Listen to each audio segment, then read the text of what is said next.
vanished without a trace. The disappearance of nurse Emily Carter. On the night of March 14th, 32-year-old Emily Carter, a well-respected nurse at Maplewood General Hospital, finished her shift and left the hospital parking lot. She never made it home. By morning, her car was discovered abandoned in the same parking lot. Her purse and phone inside, keys on the ground. There were no signs of forced entry or struggle. The close-knit town of Maplewood, Oregon, where violent crime was rare, was suddenly gripped by fear. Detective Rachel Monroe, leading the case, pursued multiple angles. 1. A random attack. The hospital parking lot had poor lighting, making it a possible spot for an opportunistic crime. 2. A voluntary disappearance, or did Emily leave willingly? Her personal belongings suggested otherwise. 3. A targeted crime. Had someone wanted her gone? The town was in panic mode as authorities searched for clues. Then the first red flag emerged.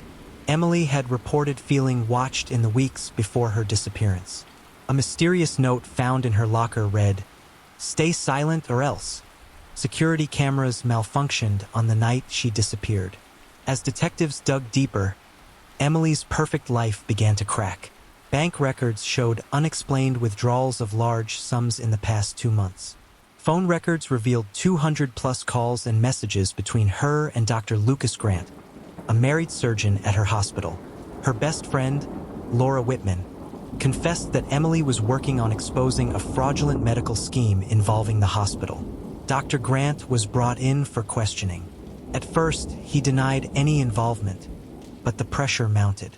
He finally admitted Emily had confronted him about the fraud and threatened to expose the hospital.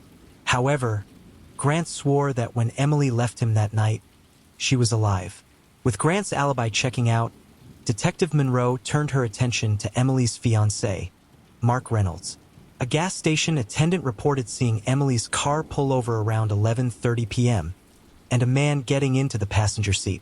When Mark was questioned, his initial story didn't match his phone records, which placed him near the lake outside of town that night. Then came the final blow. Laura, Emily's best friend, broke down in tears and confessed that Mark had come home late that night, muddy and visibly shaken. Under pressure, Mark cracked. He admitted that he and Emily had argued over her plan to go to the police. He feared her whistleblowing would ruin their future. In a moment of rage, he pushed her. She fell, hit her head, and went unconscious. Instead of calling for help, Mark panicked. He drove her to Maplewood Lake and disposed of her body. Emily's remains were recovered from Maplewood Lake a week later. Mark wasn't charged with second-degree murder, while Dr. Grant and several hospital administrators were arrested for fraud and conspiracy. The town of Maplewood was forever changed. Emily Carter had uncovered the truth, but at the cost of her life. Justice was served, but some secrets never truly stay buried.